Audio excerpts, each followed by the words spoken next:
বাংলাদেশের মাসনাদে দ্বিতীয় আর কোনো চাঁদাবাজ ক্ষমতায় আসতে পারবে না। বাংলাদেশের মাসনাদে কোনো দুর্নীতিবাজ দ্বিতীয়বার ক্ষমতা আসতে পারবে না। ধরে নেন আজকে যদি মাওলানা আবুল কালাম সাহেব এখানে নির্বাচন করেন আপনাদের এলাকায়, ওই বেচারা কয় টাকা দিয়ে ভোট ক্রয় করবে?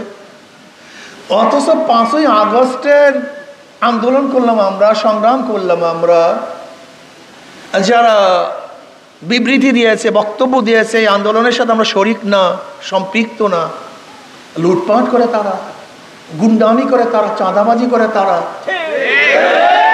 ধার দখল করে তারা, হাট দখল করে তারা, চাল চুরি করে তারা, মানুষের বুকে অস্ত্র ঠেকিয়ে হত্যা করে তারা।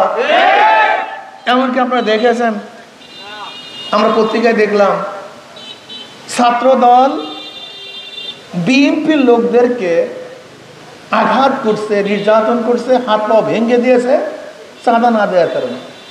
বুঝেন, আগুনে আগুন খায়। আমি এতদিন শুনতাম যে জাহান্নামের আগুন এক আগুন আর এক আগুন খেয়ে ফেলবে, এইটার বাস্তবতা আমার কাছে ছিল না। এখন আমি দেখলাম ছাত্র দলকে চাঁদা না দেওয়ার কারণে বিএনপির হাত পা ভেঙে দিয়েছে, আগুনে আগুন খায়। পত্রিকা দেখেছি। বুঝতেন অবস্থাটা কি? বিএনপির বক্তব্য এবং কাজ আওয়ামী লীগের বক্তব্য এবং কাজের সাথে হুবাহুবির কোনো পার্থক্য নাই। বিএনপি যে বক্তব্যগুলো দিচ্ছেন এবং যেই কাজ করছেন, বলেন তো আওয়ামী লীগের সাথে কোনো পার্থক্য আছে? আওয়ামী লীগ একসময় ভারতের দালালি করছে, এখনো বিএনপি দালালি শুরু করছে। আওয়ামী লীগ একসময় চাঁদাবাজি করছে, বিএনপি এখন চাঁদাবাজি করতেছে। আওয়ামী লীগ একসময় জুলুম করছে, বিএনপি সেই জুলুম শুরু করছে। আওয়ামী লীগের সময় শুধু শুনছি কি উন্নয়ন উন্নয়ন, এখন শুনি নির্বাচন নির্বাচন। অথচ অন্তর্বর্তীকালীন সরকার তো এসেছিলেন 3টা কাজ নিয়ে: সংস্কার, এরপরে বিচার, এরপরে নির্বাচন। সুন্দর একটা নির্বাচন উপহার তারা দিবেন, গ্রহণযোগ্য নির্বাচন উপহার দিবেন। কিন্তু সংস্কার ব্যতীত যদি নির্বাচন দেয়, আপনারা বুকে হাত দিয়ে বলেন প্রশাসনের এখন যে অবস্থা, এই অবস্থা যদি নির্বাচন দেয় তাহলে গ্রহণযোগ্য নির্বাচন হবে? মানুষ কি তার ভোট অধিকার প্রয়োগ করতে পারবে? সেন্টার আবারও দখল হবে, আবারও বাক্স চুরি হবে, আবারও মারামারি খুনি খুনে হবে, প্রশ্নবিদ্ধ নির্বাচন হবে। যদি প্রশ্নবিদ্ধ নির্বাচনই হয় তাহলে আমরা রক্ত দিলাম কেন? জীবনের মায়া ত্যাগ করে রাস্তায় ছিলাম কেন? বিশ্বাস করবেন না, আমি চ্যালেঞ্জ দিলাম, ইসলামী আন্দোলন বাংলাদেশের যেই মাপের লিডাররা রাস্তায় ছিলেন জুলাই আগস্ট বিপ্লবে, বাংলাদেশের অন্য কোনো দলের লিডারদেরকে রাস্তায় দেখবেন না।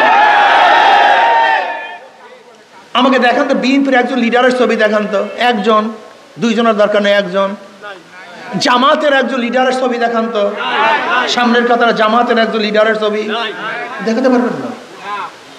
ইসলামী আন্দোলন বাংলাদেশের সর্বোচ্চ লিডাররা মাঠে ছিলেন। কাজে জুলাই বিপ্লব এ তো আমাদের অর্জন, এই জনগণের অর্জন, ছাত্রদের অর্জন, মাজলুম জনতার অর্জন, সাধারণ জনগণের অর্জন। এটা কোনো দলের অর্জন না, কোনো ব্যক্তির অর্জন না। মানুষ শান্তি চায়, মুক্তি চায়, মানুষ শান্তিতে বসবাস করতে চায়। কাজে আমি অনুরোধ করবো সবাই, আর জালেমদেরকে ভোট দিয়েন না, চাঁদাবাজদেরকে আর ভোট দিয়েন না। যদি আমিও চাঁদাবাজ হই আমাকে প্রত্যাখ্যান করুন, যদি আমিও জালেম হই আমাকে প্রত্যাখ্যান করুন। এরকম আপনারা ঐক্যবদ্ধ হন, জনগণ ঐক্যবদ্ধ হন। যেরকম জনগণ ঐক্যবদ্ধ হওয়ার কারণে ফ্যাসিস্ট সরকারকে তাড়াতে আমরা সক্ষম হয়েছিলাম, ঠিক যদি জনগণ ঐক্য হন তাহলে বাংলাদেশ থেকে চিরতরে চাঁদাবাজদেরকেও সরাতে আমরা সক্ষম হব ইনশাআল্লাহ। বাংলাদেশের মাসনাদে দ্বিতীয় আর কোনো চাঁদাবাজ ক্ষমতা আসতে পারবে না। বাংলাদেশের মাসনাদে কোনো দুর্নীতিবাজ দ্বিতীয়বার ক্ষমতা আসতে পারবে না। বাংলাদেশের মাসনাদে কোনো জালেম, ডাকাত, লম্পট এবং গুন্ডাদেরকে আর ক্ষমতায় বসানো হবে না ইনশাআল্লাহ। আপনারা ঐক্য হন, জনগণ ঐক্য হন। আজকের থেকে এতটুকু ঐক্য হন, যেই দলের মধ্যে, যেই ব্যক্তির মধ্যে চাঁদাবাজ আছে, জালেম আছে, খুনি আছে, ডাকাত আছে, লুচ্চা আছে, গুন্ডা আছে, ওদেরকে আমরা ভোট দেব না ইনশাআল্লাহ। যদি হাত পাখার মধ্যেও এই গুণগুলি থাকে প্রত্যাখ্যান করুন।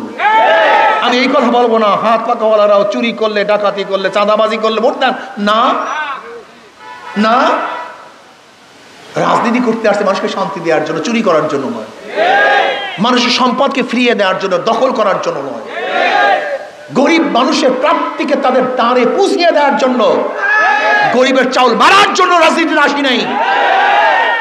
আপনারা ঐক্যবদ্ধ হন। যেই দলের মধ্যে চাঁদাবাজ আছে ওই দলকে আমরা ভোট দেব না।